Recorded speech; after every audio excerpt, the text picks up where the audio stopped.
Welcome to the Rabbi and The Shrink. And today is number 14, and we have one of the most fascinating minds and personalities, John Register, CSP, a world-class speaker and a really thoughtful, ethical guy. John Register, welcome. Oh my gosh, I'm so excited to be here. What's going on, all you ethical people out there? The Rabbi, The Shrink, I love it. It's great. I love that title. Well, We're so delighted to have you with us. we really are. So what does your message have to do with ethics? So my message is all around embracing this new normal mindset. And I found that, now we'll unpack that a little bit later, but what I found is that in this process, a lot of people are very fearful of telling their truth. They're very comfortable telling other people's truths. They're comfortable with what society has told them truth should be, but they haven't really dug down into the core essence of what drives their fear in the first place. So any type of thing that happens in our community and we go to our own playbooks, we don't drill down to what is the object of our fears. So that's kind of what I help people unpack to not let them off the hook in that. And that scares a lot of folks. But if it scares you, then you're either going to lean into me or you're going to lean away from me. And that's okay, because if you lean away from me, you're just not my people. Well, I've we're heard it leaning said in, that, sir. We're leaning in. Rabbi, what are your thoughts on this? I've heard it said that all fear stems from fear of the unknown. Yeah. And I think it's a useful formulation, because we come into a new situation with people. We don't know these people. We don't know how to present ourselves with confidence that we will be received by them in the way we want to be. Right. And that hesitation often creates all kinds of impediments, don't you think? Yes. And I believe what happens is, why are we telling ours when we are in a fearful position and we don't know what the next thing is going to be? Why is that true for us? So why am I fearful about that particular thing? And usually it has to do with some type of external force that we have thought about or seen before, and that calls up in our memory, and then our memory then pushes us to a place where, oh, I don't want that again. Example, there are kids in the airport. They are looking at me for the first time, and they are 5 and 7 years of age.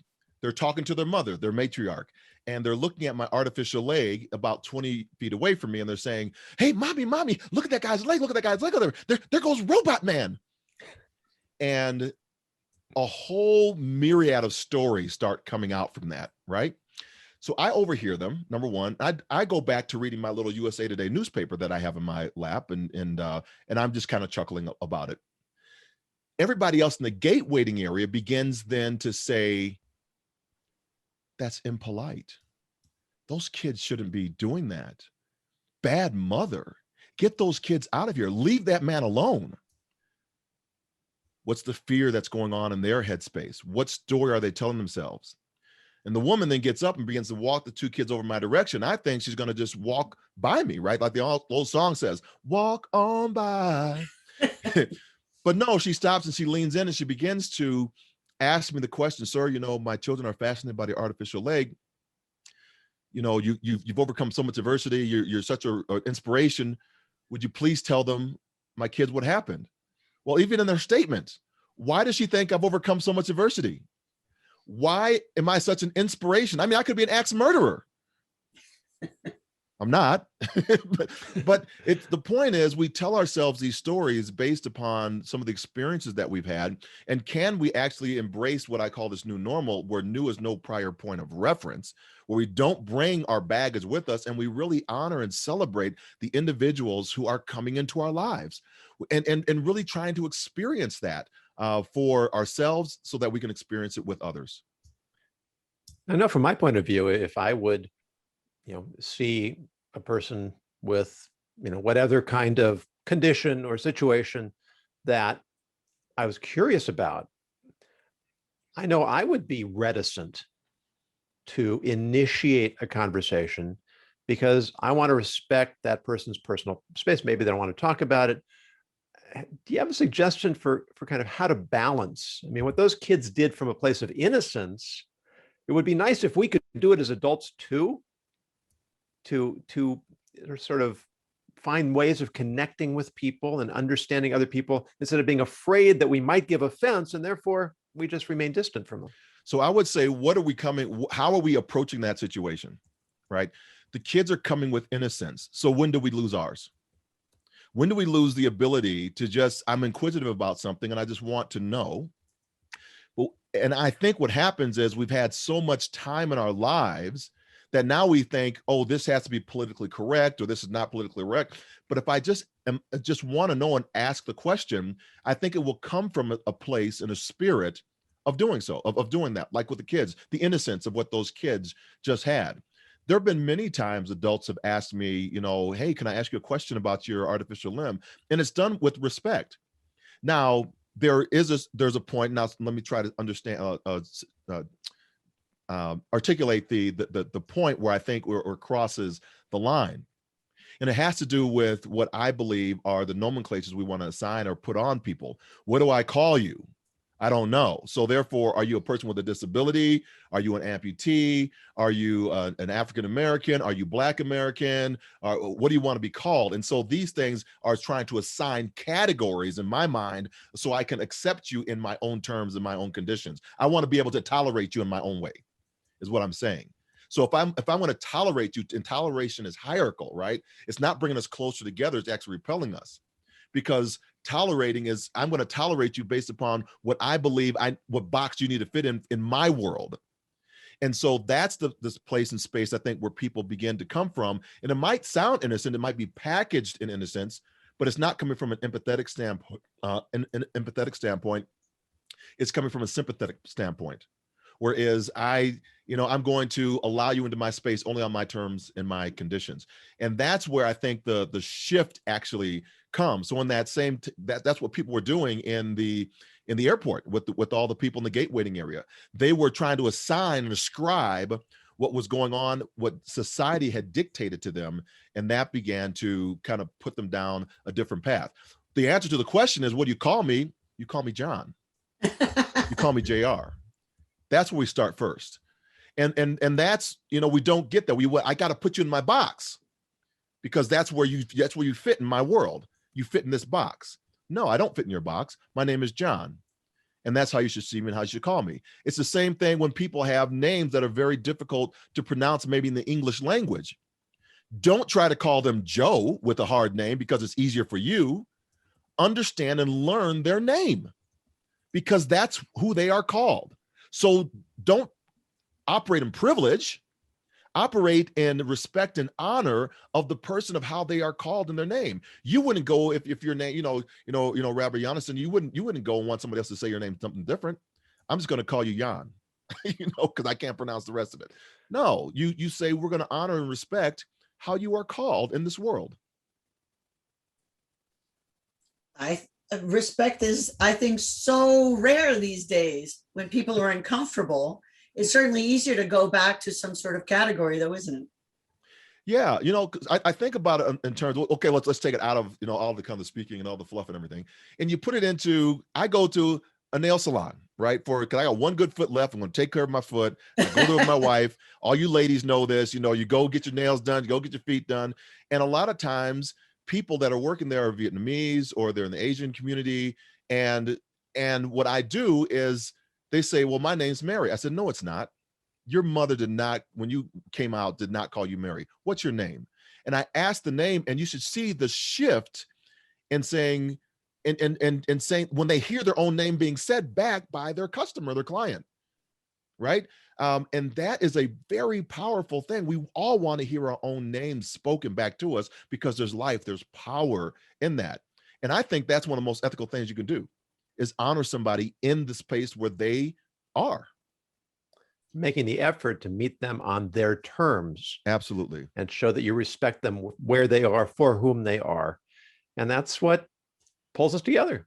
And learn a little bit of language, doggone it. I think so. And even if we never pronounce it right. To this day, when I came to this country, my name is Margarita Gurri. Hard name, right?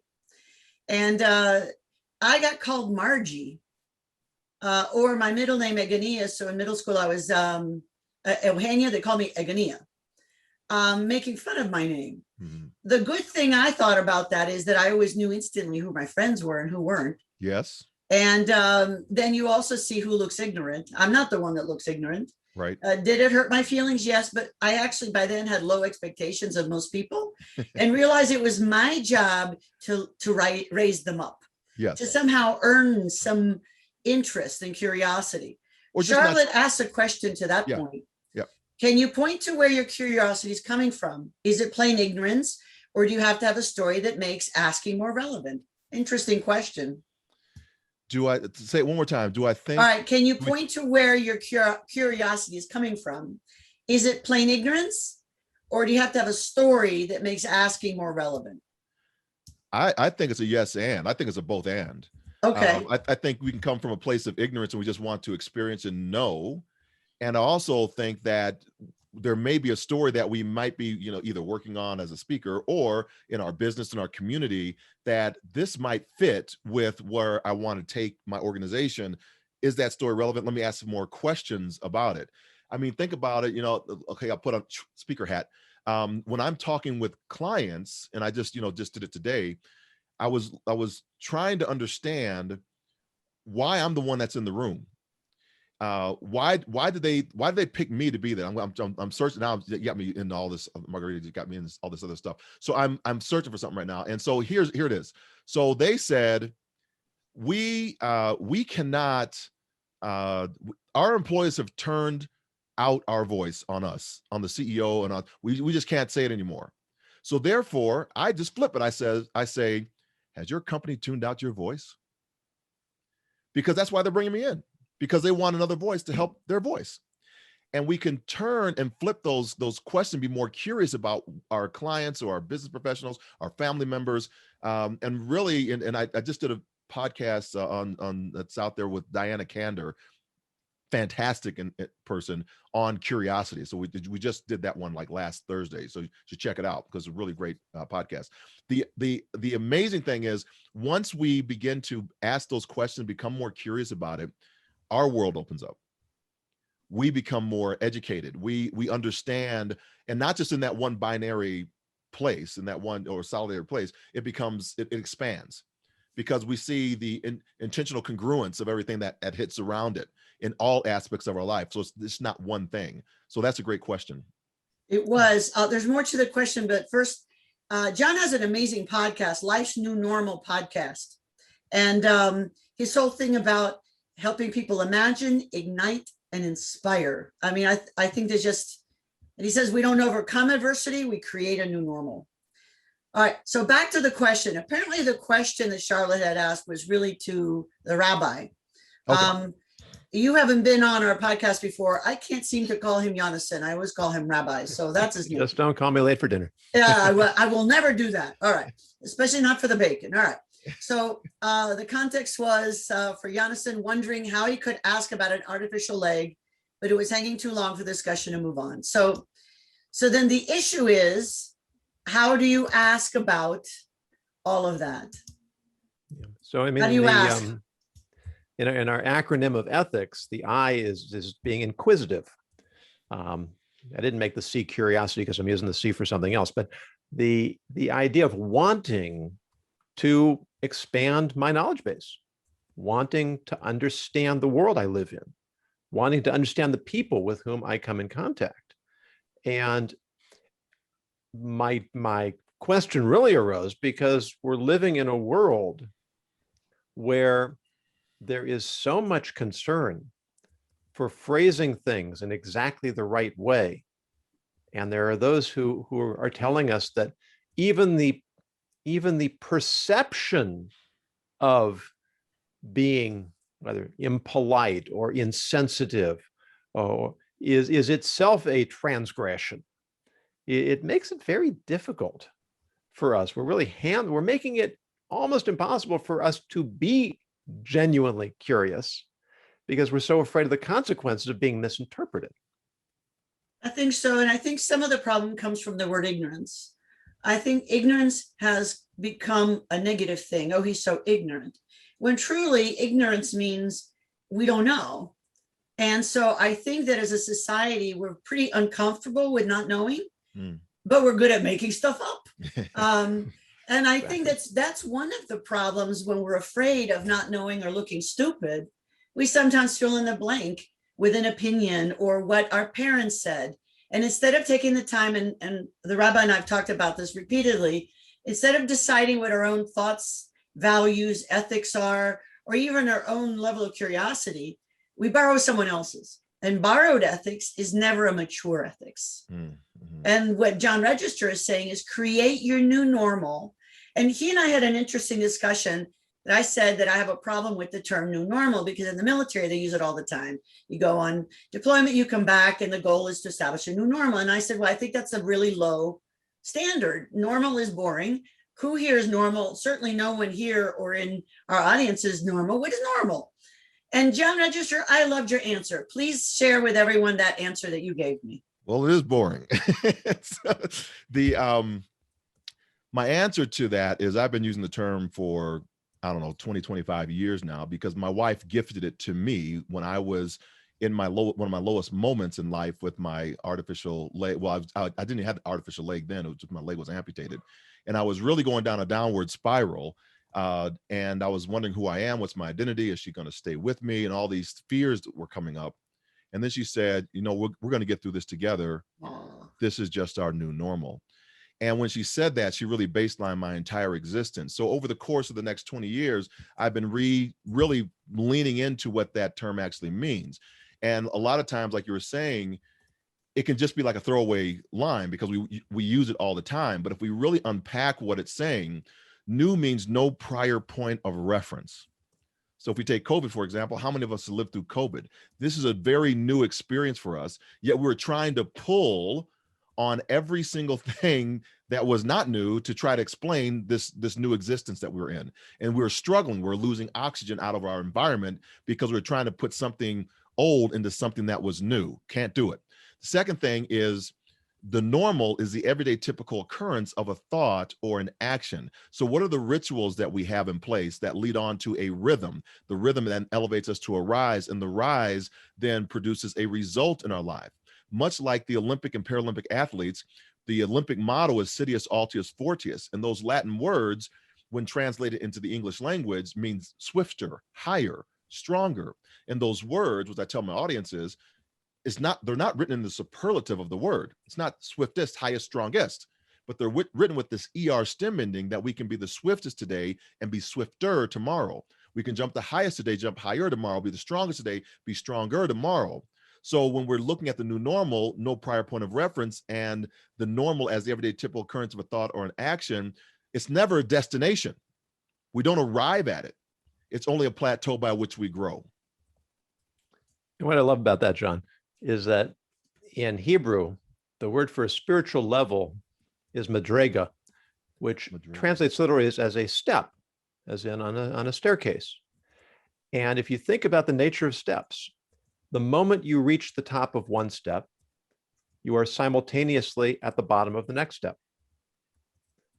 And so there is no stopping point. Wherever I am now is my reference point of how I'm going to proceed. Whatever I've accomplished is simply preparation for what I need to accomplish next. And in fact, King Solomon says, fortunate, happy are those who wait attentively by my doorways. Why is he phrasing the plural, my doorways? He's talking about in the voice of wisdom. Yes. Because the moment you go through one door, right? You know, it's hard to go through a door. A door is a point of transition. We like it where we are. We're comfortable. I push myself to go through the door. And what's the next challenge? Oh, now I've made it. Now I'm where I need to be. No, now look for the next door. As soon as I've come to a new place, what's the next step? What's the next challenge? How do I go from where I am and build on that to accomplish more, to achieve more, to make more of myself? Madraga. I just wrote that word down. Madraga. I just wrote it down. Rabbi, could you put that in the chat? Madraga? Sure. Should I write it in Hebrew? Well, yeah, well, no. You can sound it out in English. You can write it. I don't know if I can read it. That was he's funny. All right. So I think one of the issues that we're dealing with this idea of new normal and baseline, this is for me, so as a consultant, I'm a psychologist, so as a consultant, I get sent out to help leaders, teams, organizations, often when there's been an ethical oops.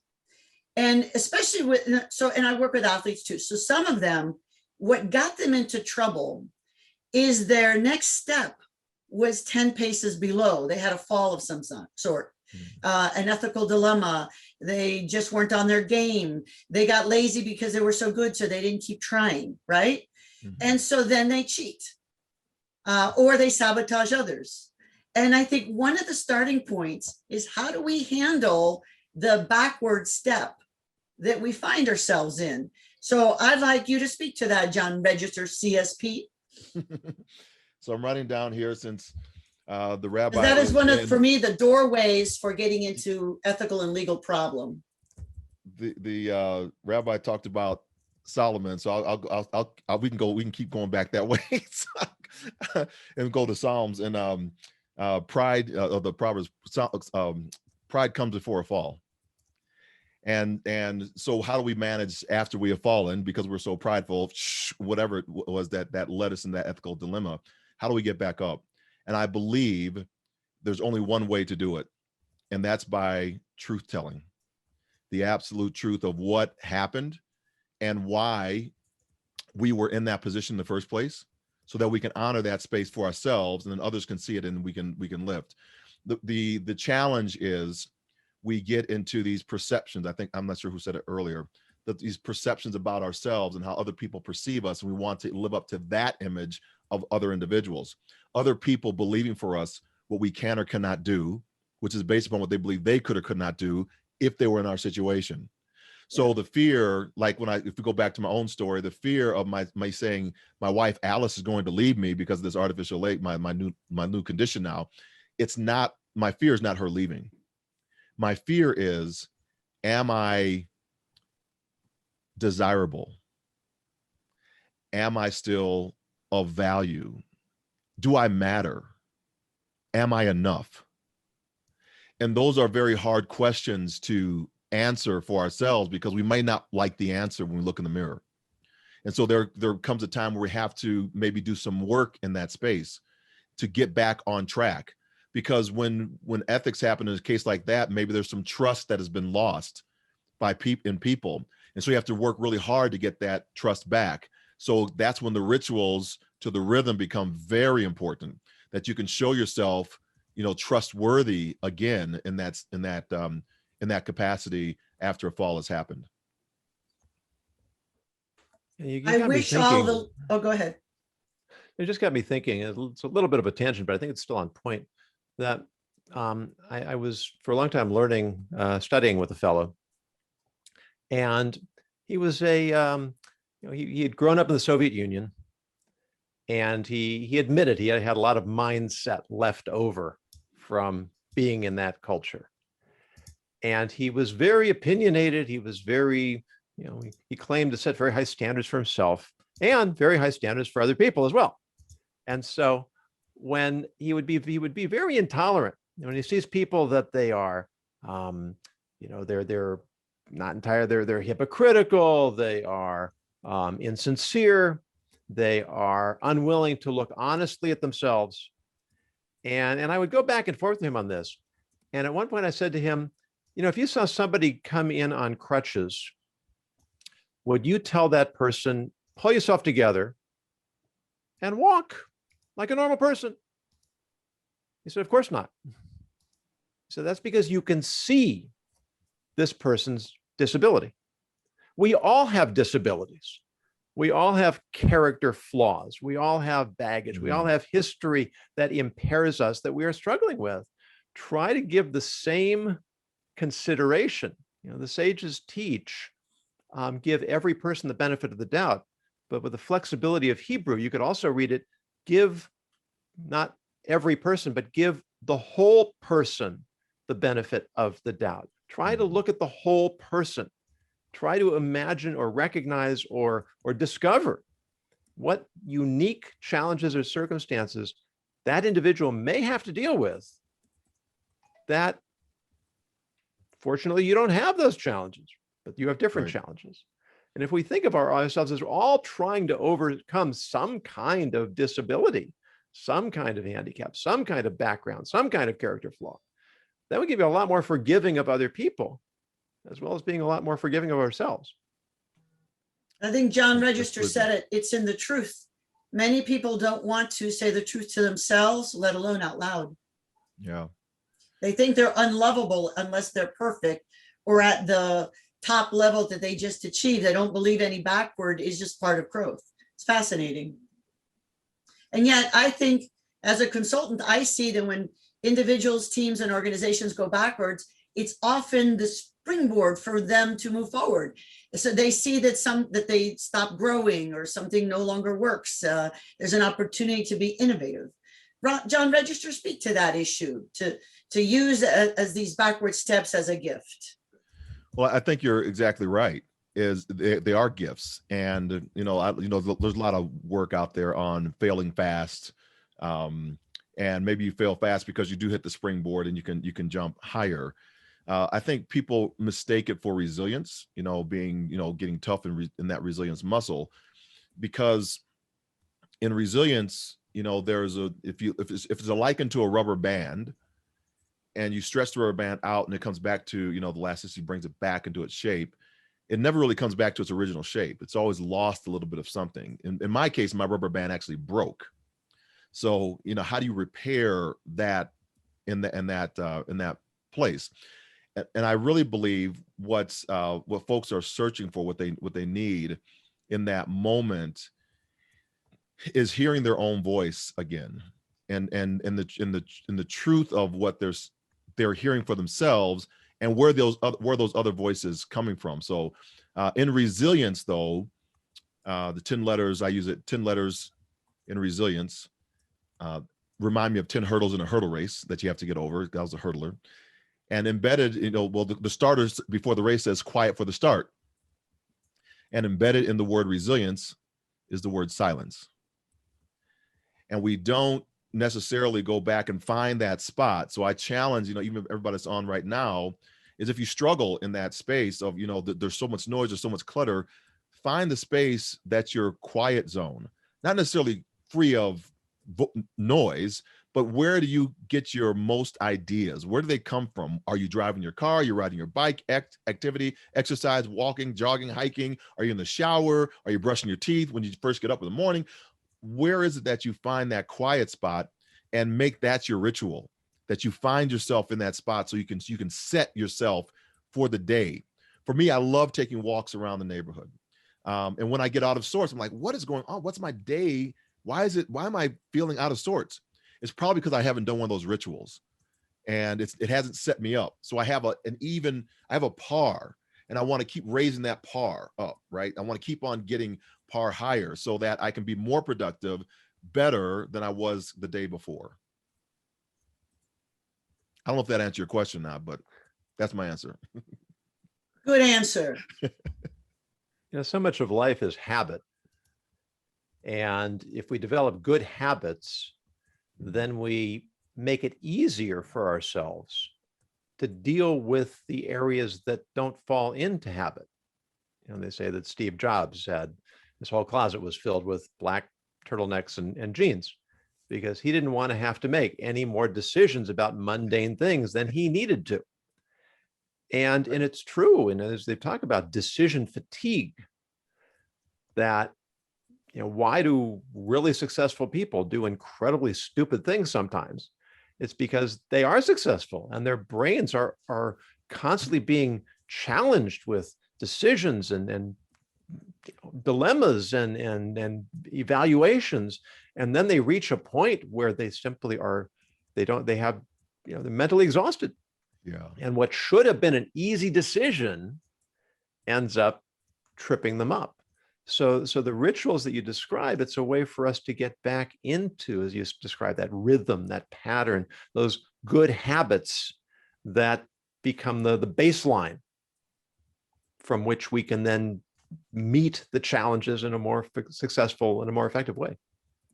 I'm really resonating with the quote you just said by Steve Jobs, because where my brain went to was OD Green with the military. I don't have to think about anything in my closet. I have that camouflage uniform or that camouflage uniform. And I have those boots right there and those OD Green socks and that OD Green underwear and that OD Green t-shirt. And out the door I went. The hardest choice I had to make when I separated from the military and I transitioned was the first day going into a corporate office trying to figure out what to wear. Hardest choice, hardest decision. Well, and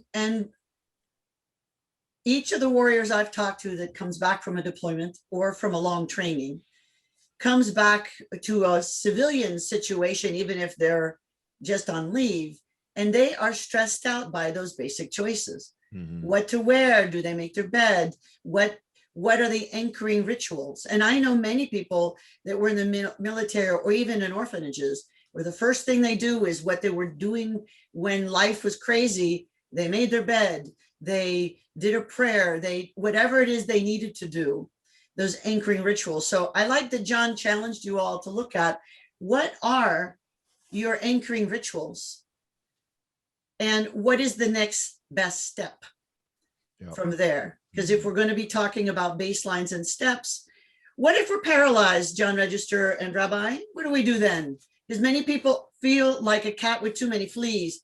They get catatonic. They don't know where to go. What then? How is your next best step going to be defined and discovered? I'd love to hear from the rabbi on that one. Boom. I think a lot of, what was that show they used to have? One of the game shows where you have a lifeline. Yes. If you get stuck. Who wants to be a millionaire? We need to develop support systems.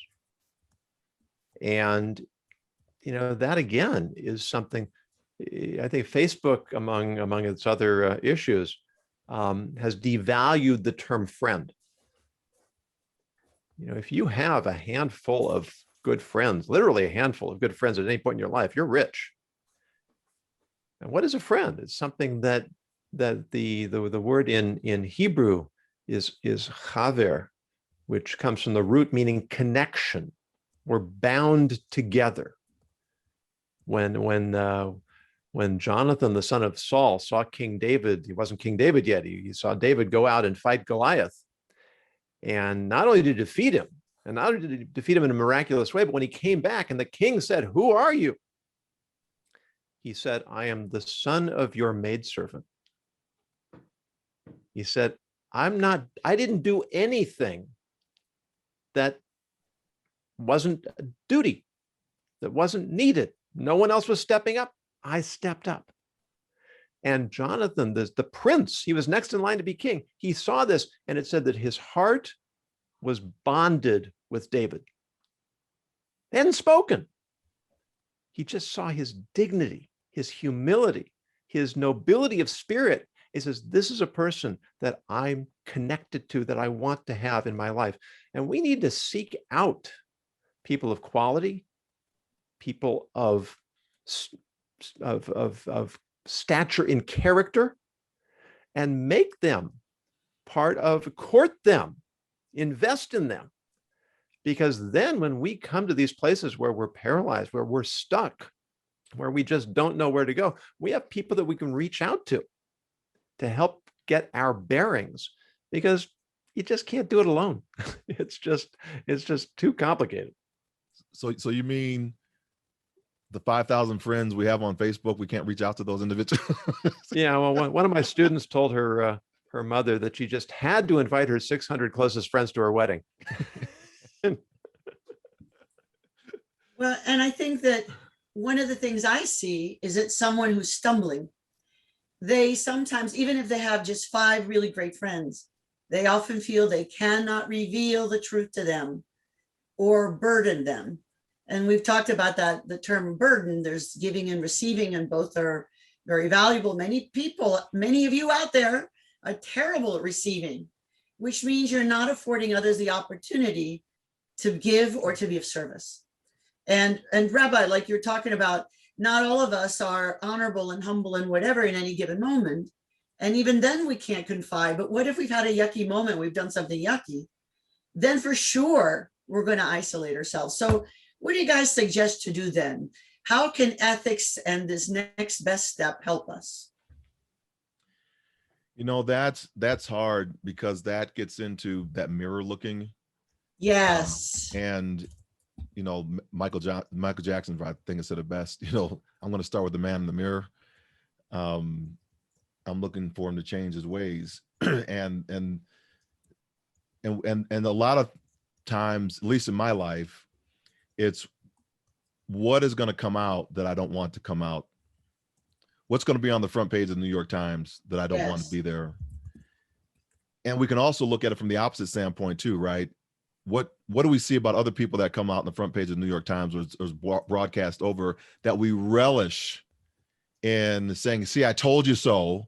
And that just drives our fear again of coming out ourselves into what we have gone through. And so it's easy to cast stones on somebody else that's been discovered or found out. But what if that was us being broadcast on the front page too? How would we want other people to treat us in that environment? I'll tell you, I had a challenge, and this was something that was done. It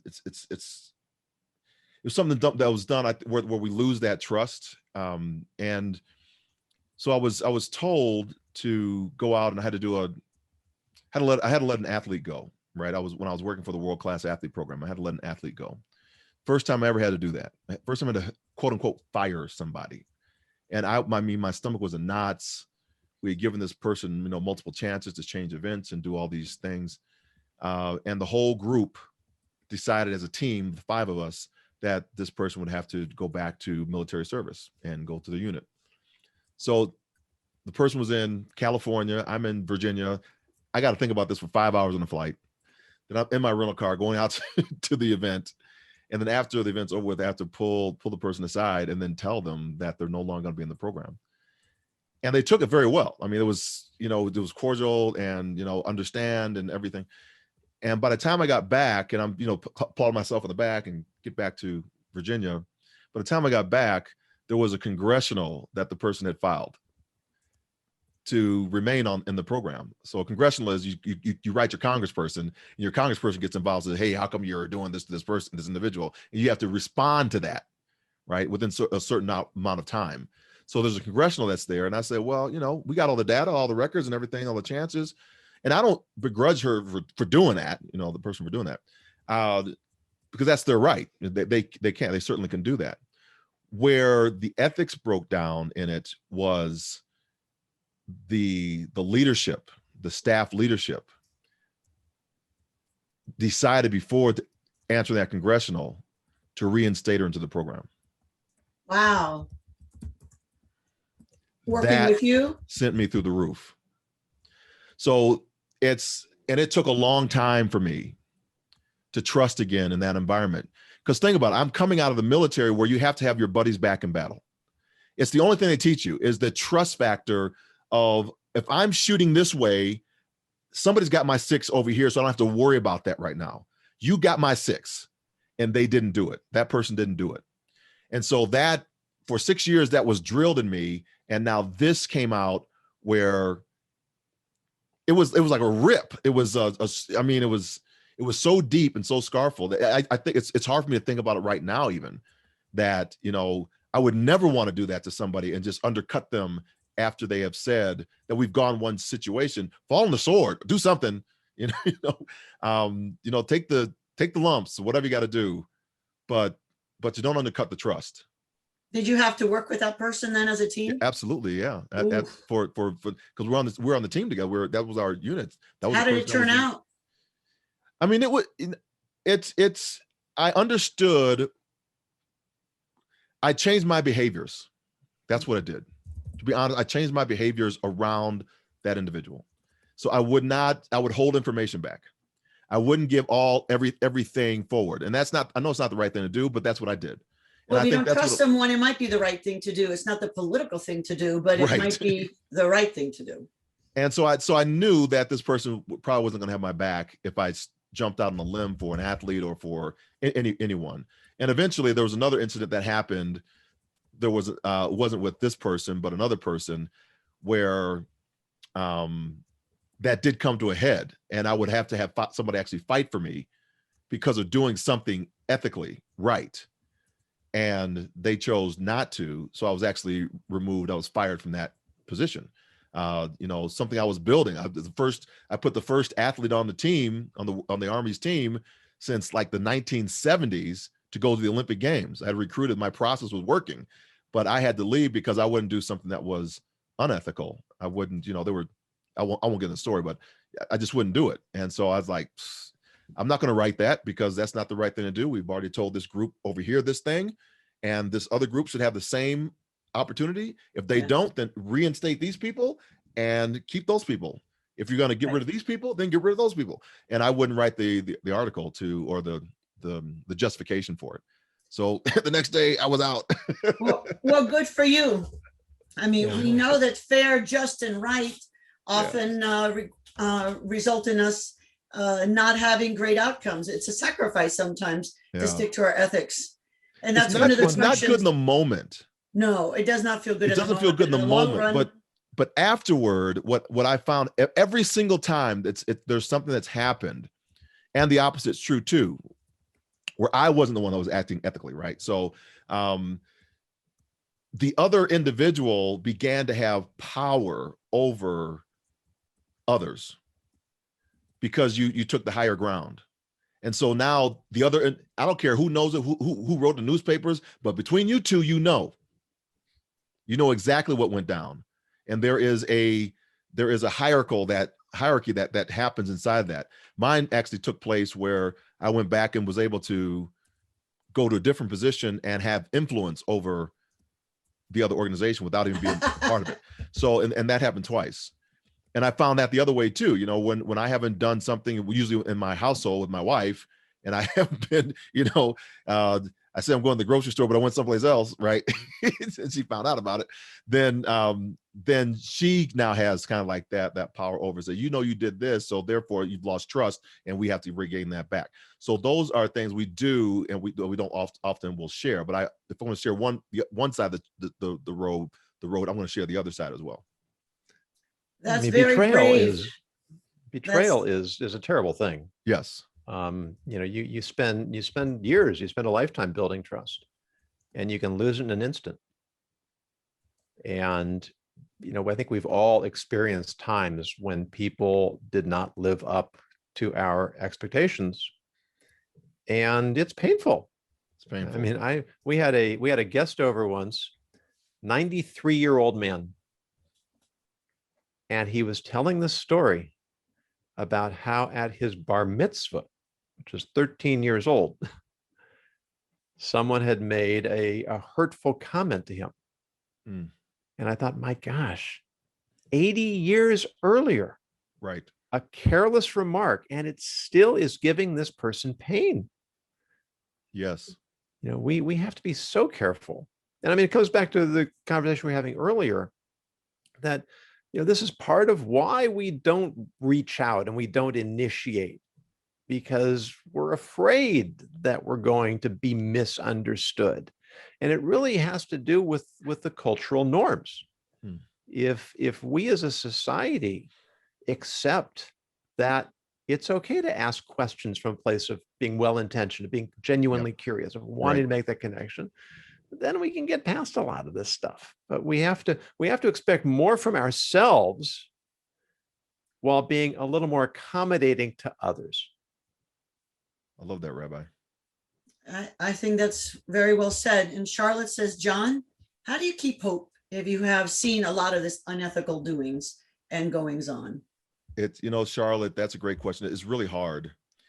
Here's my, I was thinking about, I saw your chat comment come in, and I've been writing some things down just on that as well, because that's a great question.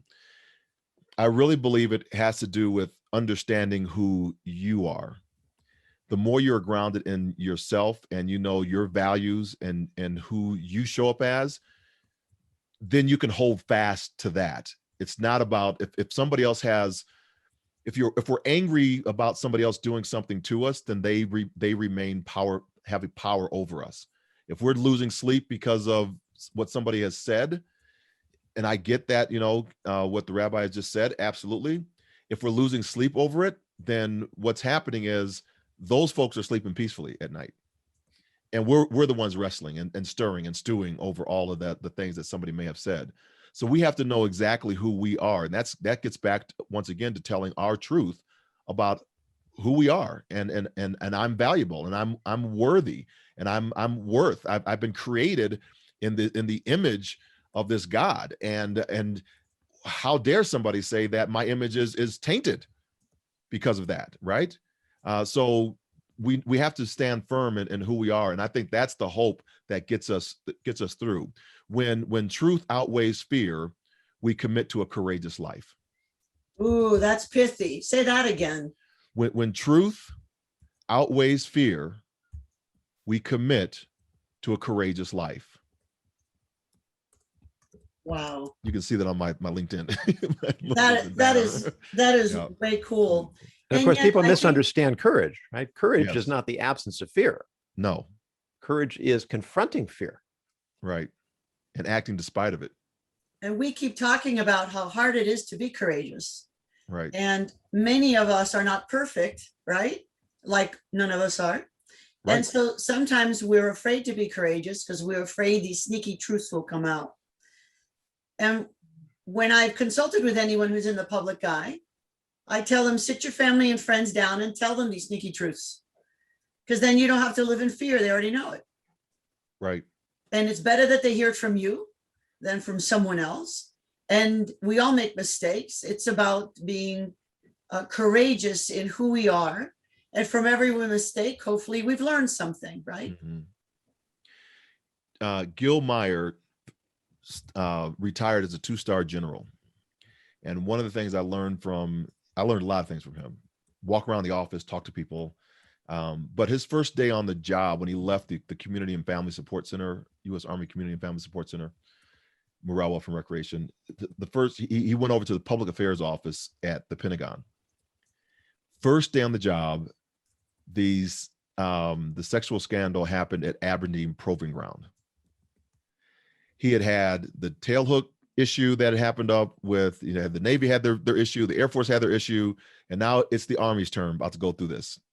So he took, instead of doing the playbook of the Air Force and the Navy when they're in their scandals, he said, we're going to jump out ahead of this, and we're going to say what we know up front, everything we know right now, and then we'll get back with you on when we start filling in the pieces, so that reporters weren't finding, like a lion with fresh meat, just kind of pulling on it.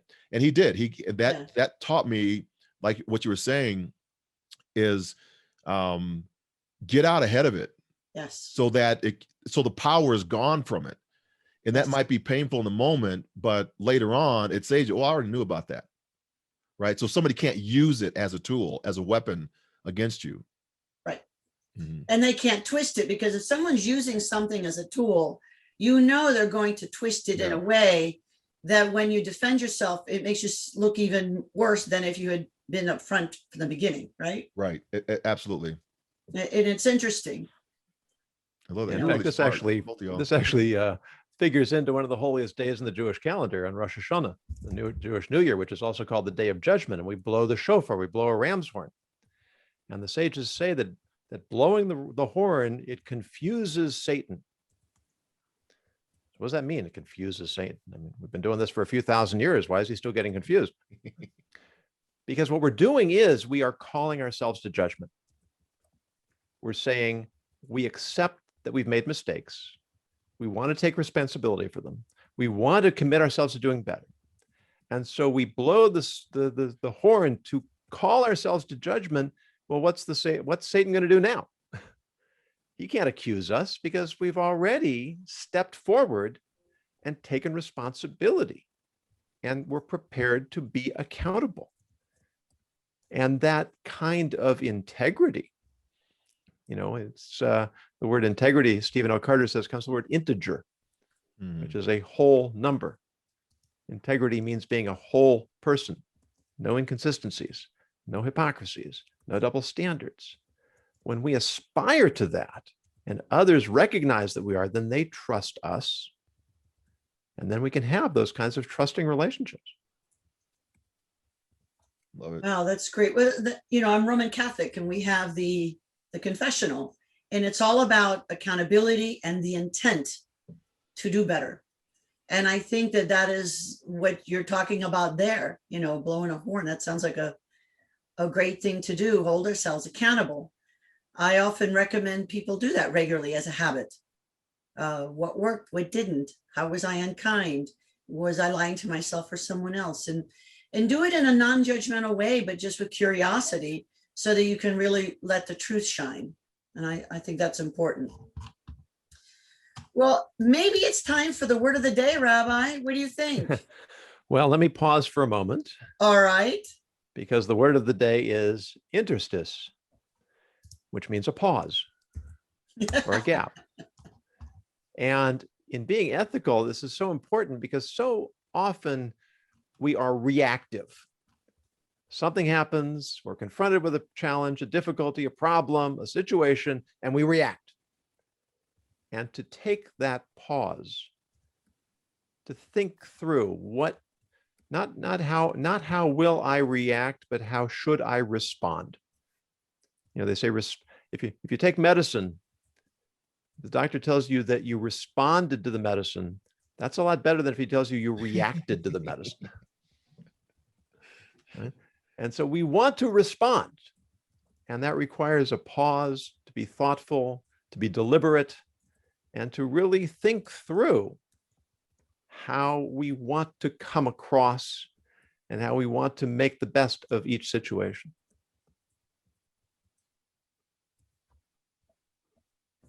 So for all of the audience, I have a challenge. Think through your life. What truth is it that you think is keeping you from being the person you can be? And decide how you're going to talk to yourself about it, and decide if it's better for you to tell one person, and choose that person wisely. It has to be a kind, wise, discreet person, and not a confessional, but it's just somebody. If one person knows, then we know, and as a Catholic we say, then God knows, right? So this is my challenge to you. What's something in your past, maybe yesterday or this morning, that's holding you back because you're afraid of being in the light, afraid of what's going to be revealed? John Register, what do you say to that about moving forward for all of us who are mere mortals who make mistakes regularly? There's a lot of things I could say. I know we don't. You know, you do have a lot of things to say. I'm delighted. I was going back to say the word again, Rabbi. Which one? The word of the day. Interstice. Interstice. Interstice. I was thinking, it made me think about emails and how quickly we might react to an email and Sure. send it back, and there's no tone to it, or we infer the tone on the receiving end of it, and how might we respond rather than react to it. So that was where my head went on that, how we can be practical with that. In respect to, you're talking about Roman Catholics, we're talking about the Jewish tradition, and I'm a Christian. So in that, I was saying that, how do we even live the law? Because the law is there, the Ten Commandments, no one can keep it. So we say that inside of that, we give that up. We just say we can't do it. That doesn't mean we continue on in that sin, but what we do is we acknowledge, and that can only be done by one person. We say that's Christ that's done that and taken that for us, so that now we're hidden behind it. The law is actually concealed in the Old Testament, revealed in the New. And then the final thing, what was it? What'd you say, Margarita? Which the idea of how do we move forward as mere mortals with the courage to face the truth and invite someone to share our truth. It's the individual process. I say it's always the individual's choice to do that assessment, and then have the courage to make the jump, because the jump is the jump. No one can do it for you. You can read all the books you want to. You can get the 10 points to do this and the 5 things to do that. But the only one that can really make the jump across the chasm to the other side, to what I call is the kind of the rebirthing of our mindset again, is the individual. You have to make the jump. And once you get over there, you probably, oh, I made it. But there's a harder climb to get up now, because now once you've made it and you've made the commitment, now everything else is everything that wanted to pull you back is going to say you didn't make the right choice. And you have to be so strong in that now that you can begin to climb this other mountain. And then you get up to a point of resolution, a point of resolve. I know exactly who I am. I'm walking confidently now. I can see the end of this kind of step that I'm on right here. And when I make that step, I'm on the next one. I can kind of take a breath before I make the next journey up for the next thing I have to do. There's your pause again, Rabbi. Pause. That's right.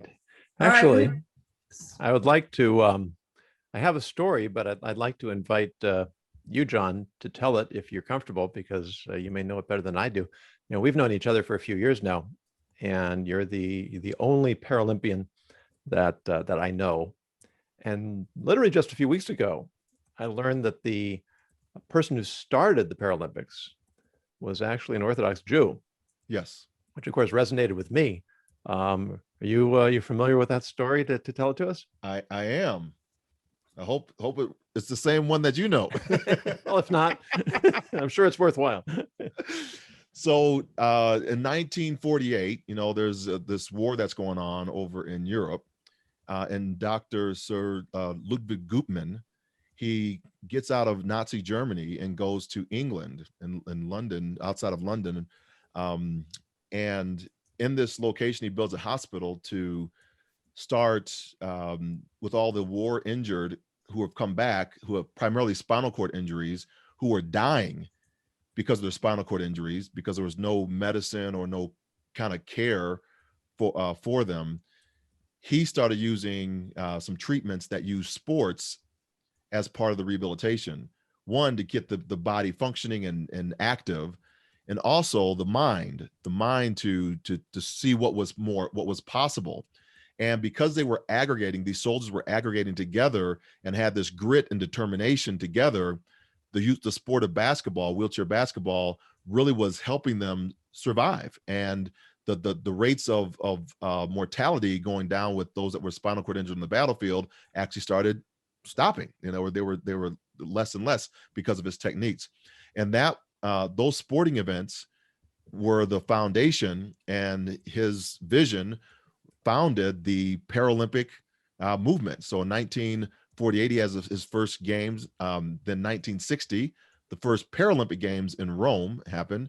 And then we go on to kind of keeps on going over and over again, to where now we are the parallel games to the Olympics. So the word para does not mean paraplegic. It actually means parallel to the Olympic and the Paralympic Games. So Dr. Sir Ludwig Gutmann, he is the founder, the father of the Paralympic movement. And what I love about the story is that he inherited a situation. He could have simply accepted the status quo. Right. But he saw veterans, heroes, descending into depression and death. And he thought, what can I do to try to reverse this? And it's that refusal to accept that the situation is what it is, when perhaps I can find a way of making it better. That, I think, really speaks to the essence of ethics. Yeah, I was just talking to a friend of mine earlier before this call, and he's just nominated. He's one of our musicians in our church. He was just nominated for a one of those music award, big music awards. He's fantastic, but one of those guys that just doesn't really understand his total value because he's so brilliant. And he just kind of goes along through life, and he's like, oh my gosh. So he's nominated for a Stella Award. And I was just sharing with him about, I said, it doesn't surprise me about you at all. And I think what Dr. Gutmann and this gentleman also see is they see life, they see humanity, and they see the value of that human life and the value of the humanity that we all can have with them. And that surpasses anything else that is in their life, because they want to make it better for other individuals. And so they're just going about their day. They're just, this is what they just do. And all of a sudden people are like, oh my gosh, that's the most brilliant thing ever. Because they see it from a different standpoint, while they're just making life happen for other individuals. And that's why I think that's the essence of those kids back in the airport, who are just asking the innocent question.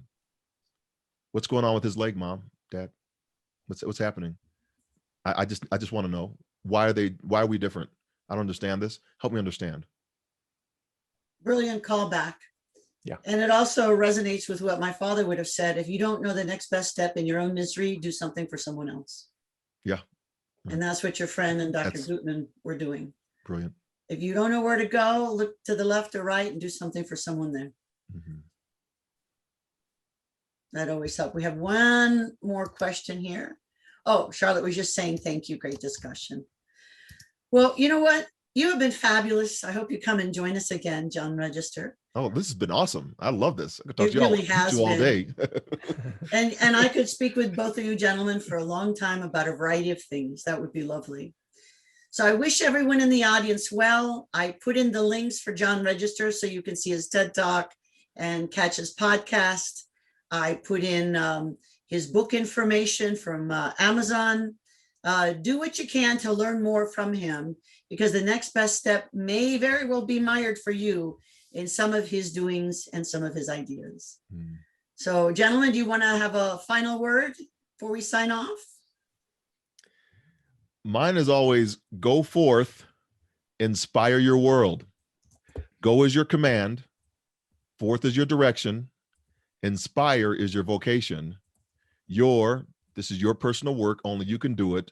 World, because it's your sphere of influence. Go forth, inspire your world. Wow. I think that's a great place to leave off. Yeah, I don't think we can do any better than that. Everyone, good luck, have fun, and be well.